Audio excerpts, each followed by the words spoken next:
안녕하세요. 김성길 목사와 함께하는 GTS 말씀 묵상 시간입니다. 오늘은 두 번째 주간의 넷째 날 묵상입니다. 네 번째 날 묵상 주제는 무엇이죠? 하나님의 마음을 느끼고 또 하나님과 소통하고 또 주님의 관점으로 세상을 보는 것입니다. 우리가 세상을 살아가면서 내가 중심이 되고 내가 주인이 되고 내 관점에서 세상을 보고 살아가는 것하고 하나님의 관점에서 세상을 보고 살아가는 것, 참 많은 차이가 있습니다. 세상 사람들은 항상 자기가 주인이죠. 자기가 중심입니다. 그리고 우리 기독교인들은 하나님이 중심이죠. 하나님 마음을 생각하고 하나님께 묻고 그리고 하나님의 관점으로 세상을 보고.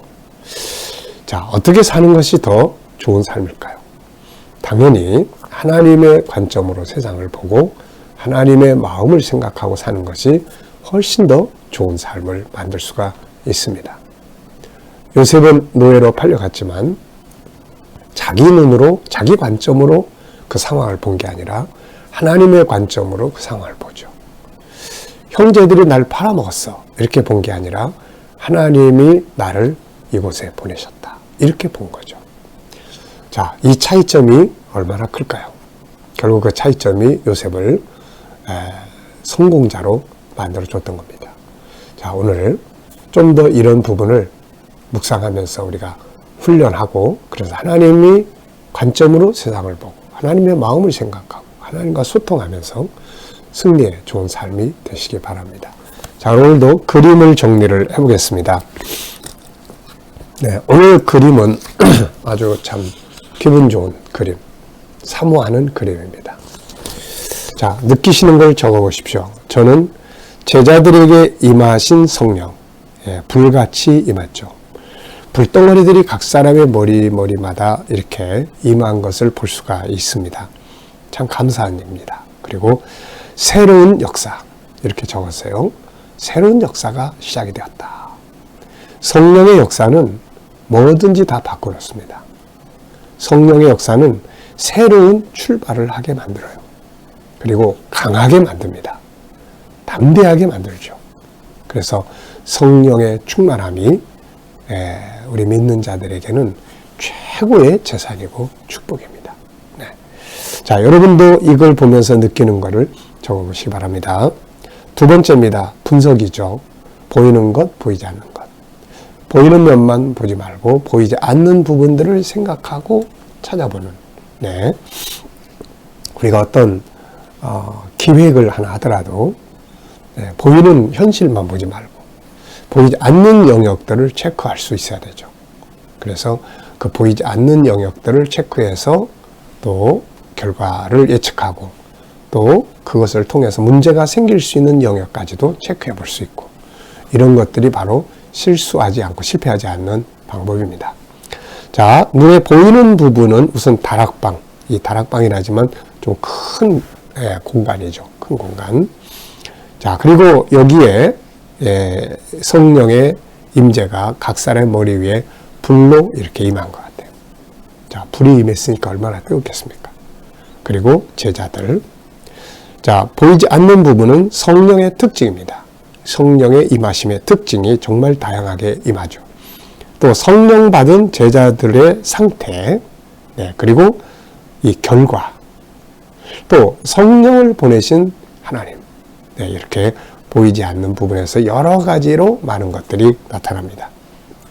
세 번째입니다. 가장 중요한 것 찾기예요. 이 그림에서 가장 중요한 것은 무엇일까요?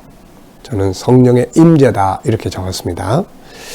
자, 성령의 임재는 제자들을 참 엄청나게 바꿔놨죠. 임재 전과 임재 후의 차이점 중에 가장 큰 차이점은 진리에 대해서 바르게 알게 됐다는 거죠.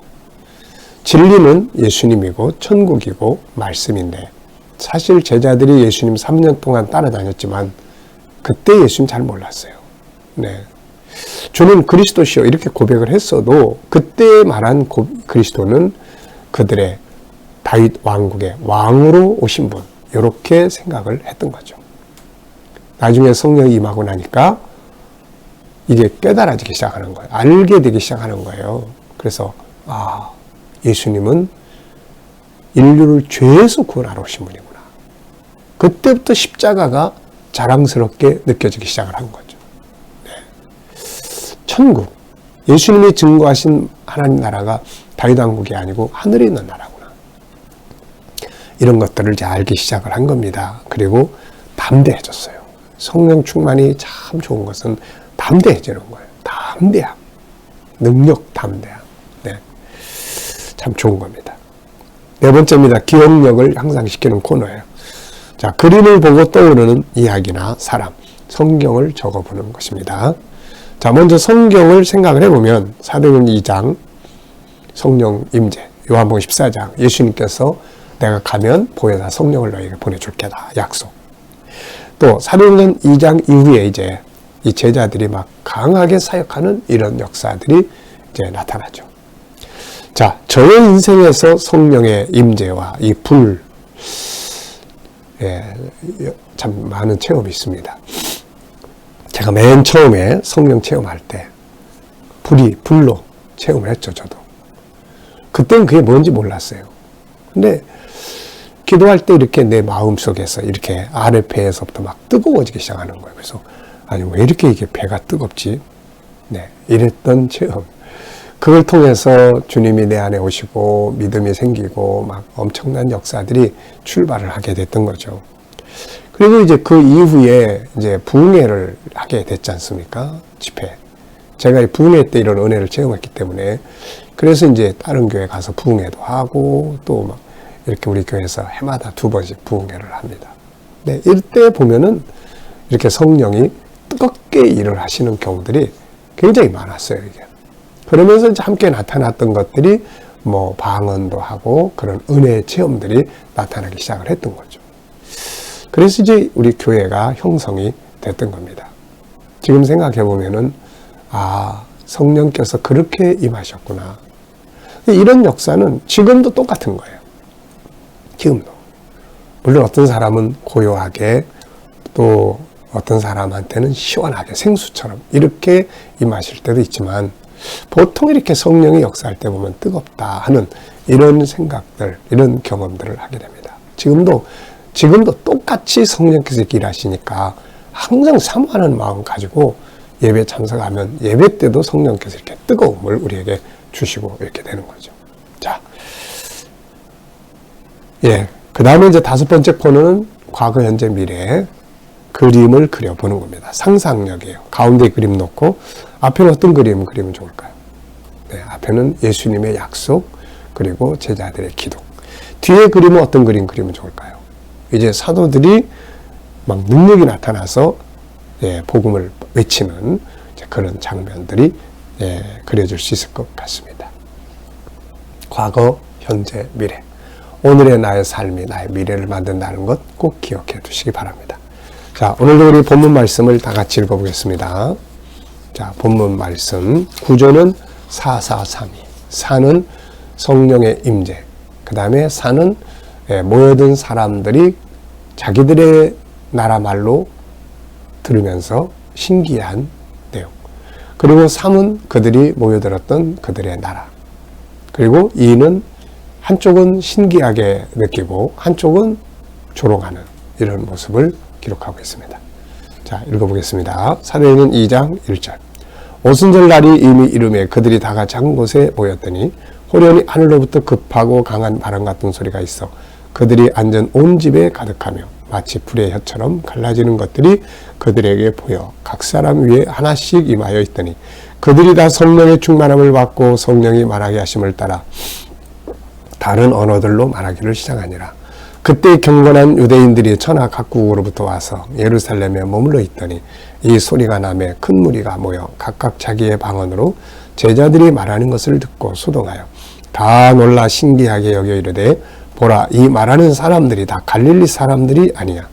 우리가 우리 각 사람이 난 곳 방언으로 듣게 되는 것이 어찌 됨이냐. 우리는 바데인과 메데인과 엘람인과 또 메소포타미아, 유대와 갑바도기아, 본도와 아시아 부르기아와 밤빌리아, 애국과 및 쿠레네에 가까운 리비아 여러 지방에 사는 사람들과 로마로부터 온 나그네 곧 유대인과 유대교에 들어온 사람들과 그레네인과 아라비아인들이라 우리가 다 우리의 각 언어로 하나님의 큰 일을 말함을 듣는 듯하고 다 놀라며 당황하여 서로 이르되 이 어찌된 일이냐 하며 또 어떤 이들은 조롱하여 이르되 그들이 세술에 취하였다 하더라. 아멘. 자, 감사한 일, 어제와 오늘 감사한 일 적어 보시기 바랍니다. 자, 1번입니다. 오늘 본문 전체에서 나타나고 있는 하나님의 마음은 무엇일까요? 이 말씀을 기록하신 하나님은 이 말씀을 왜 기록해 두셨을까요? 자, 저는 이렇게 세 가지를 적었습니다. 첫째, 열심히 모여서 기도해라. 열심히 모여서 기도해라. 그 다음, 성령으로 충만해라. 그 다음에 세계 복음 선교 열심히 해라. 이 성령 충만은 제자들에게만 끝난 게 아니었어요. 예루살렘의 사건으로만 끝난 게 아니었습니다. 그 자리에는 지금 15개국에서 모여든 사람들이 있습니다. 그들이 이 상황을 보고 체험하고 돌아간 거죠. 그래서 15개의 나라, 당시의 대표적인 지역들이 복음을 들을 수 있었던 놀라운 선교대회가 되던 겁니다. 모이는 목적은 기도하고, 기도하는 목적은 성령 충만하고, 성령 충만한 목적은 선교에 있다는 것을 우리에게 보여주고 있습니다. 두 번째입니다. 주님이 명령하신 대로 떠나지 않고 모여서 기도하다 성령 충만을 받은 제자들과 성도들을 보실 때 하나님 마음은 어떠하셨을까요? 참 기쁘셨죠. 떠나버린 사람들도 많았는데 이들은 안 떠나고 약속을 믿고 기도하기 시작했고 결국 하나님이 보내신 성령 충만함을 받고 새 역사를 만들 때 하나님이 얼마나 기뻐하시겠습니까? 우리도 이런 하나님이 기뻐하시는 사람들이 되어야 되겠죠. 세 번째입니다. 성령의 임재가 모여들었던 주변 지역 사람들이 어떤 영향력을 미치게 되었을까요? 주변 15개 나라 지역에서 사람들이 지금 모여들어 있습니다. 이들은 이 장면을 보고 또 체험을 합니다. 그리고 사도들이 베드로가 설교하는 내용을 듣기 시작을 합니다. 그 속에서 복음을 들었죠. 그리고 이들은 자기들의 나라로 돌아갑니다. 가서 복음을 전하기 시작했죠. 자, 성령의 임재는 굉장히 엄청난 많은 영향력을 미치게 되던 겁니다. 그래서 오늘 우리가 그 다음 질문을 이루어야 되죠. 나의 받은 은혜와 신앙에 주변 사람들이 어떤 영향을 미치고 있나요? 자, 여러분, 우리가 나 한 사람이 예수를 믿고 나 한 사람이 성령을 받고 은혜를 받고 산다면 나로서 끝나버리면 안 되잖아요. 다른 사람들, 가족들에게 영향을 미치고 동료들에게 영향을 미치고 이웃들에게 좋은 영향력을 미칠 수 있어야 합니다. 자, 5절로 7절에서 질문 2개 만드는 거예요. 5절로 7절은 무슨 내용입니까? 5절로 7절의 내용은 그때의 경건한 유대인들이 천하 각국으로부터 와서 예루살렘에 머물러 있더니 이 소리가 나며 큰 무리가 모여 각각 자기 방언으로 제자들이 말하는 것을 듣고 소동하여 다 놀라 신기하게 여겨 이르되 보라, 이 말하는 사람들이 다 갈릴리 사람들이 아니냐. 갈릴리 사람 그러면 어떻게 보면 좀 배우지 못한 사람들, 또 어부들, 주로 이제 이렇게 평가하는 별로 안 좋은 말이죠. 네. 근데 이 사람들이 외국어를 공부한 일도 없는 사람들이 이 15개의 나라 사람들이 자기 나라 말로 말하는 것들을 들을 수 있으니 얼마나 놀랐겠습니까, 이게? 네. 자, 저는 2개의 질문 이렇게 적었어요. 경건한 유대인들이 천하 각국에서 예루살렘에 모인 이유는 무엇인가? 아마 오순절이기 때문에 절기를 지키려고 모였을 것 같아요. 그리고 또 한편에서는 그때에 사람들이 많이 모이기 때문에 장사를 하기 위해서 모인 사람도 있었을 겁니다. 그러나 경건한 유대인이라고 하면은 오순절 절기를 지키기 위해서 모여든 사람들이었을 거예요. 이때는 세계에서 다 모여야 되니까요. 두 번째는 이들이 제자들이 자기들의 말로 말하는 것을 들었을 때 어떤 마음이 들었을까? 본문을 보면은 다 놀라 신기하게 여겼다 이렇게 이야기를 합니다. 아마 충격적인 마음이 들었을 거예요. 한편에서는 놀랍고 신기하고 두렵고 막 이런 다양한 마음들이 들었을 겁니다. 우리도 성령의 말하게 하심을 따라서 사람들이 놀랄 만한 지혜의 말, 능력의 말들을 할 수 있어야 되지 않을까 싶습니다. 자, 오늘 음미해보고 싶은 말씀은 뭔가요? 저는 성령의 말하게 하심을 따라 말하자. 내가 말하는 게 아니라 성령께서 감동을 주시고 깨닫게 하셔서 하는 말. 이 말은 능력이 있습니다. 오늘도 성령이 말하게 하시는 말을 할 수 있는 그런 소중한 능력의 귀한 시간들이 되시기 바랍니다. 자, 오늘의 과제는 주님을 의식하고 사는 거예요. 그리고 주님과 소통하며 사는 거예요. 주님 이럴 때 어떻게 하면 좋을까요? 주님이라면 어떻게 하시겠습니까? 그리고 주님의 관점으로 세상을 보는 것입니다. 네. 자, 오늘의 기도문, 재능 개발의 기도문은 영성재능입니다. 하나님과 소통하기, 하나님의 뜻을 따라가기, 하나님의 것을 구별하기, 성경을 사랑하기, 십자가와 천국을 잘 알기, 올바른 정체성 갖기, 올바른 가치 살기, 행복한 삶을 만들기, 문제 해결 능력 키우기가 되겠습니다. 우리가 개발해야 될 재능, 우리 자녀들이 개발해야 될 재능은 크게 세 가지입니다. 하나는 SQ, EQ, IQ. SQ는 영성재능, EQ는 감성재능, IQ는 지적재능이에요. 그래서 이 GTS 묵상은 이 재능을 기도하게끔 하고 있습니다. 그리고 이 재능을 개발할 수 있도록 질문들을 하고 있는 거예요. 자, 특히 월, 화, 수, 이 3일 동안 하는 내용들은 거의가 다 IQ를 개발하기 위한 질문들, 기도문이고, 넷째 날은 SQ예요. 하나님과의 관계. 다섯째 날은 EQ입니다. 나 자신과의 관계, 사람들과의 관계예요.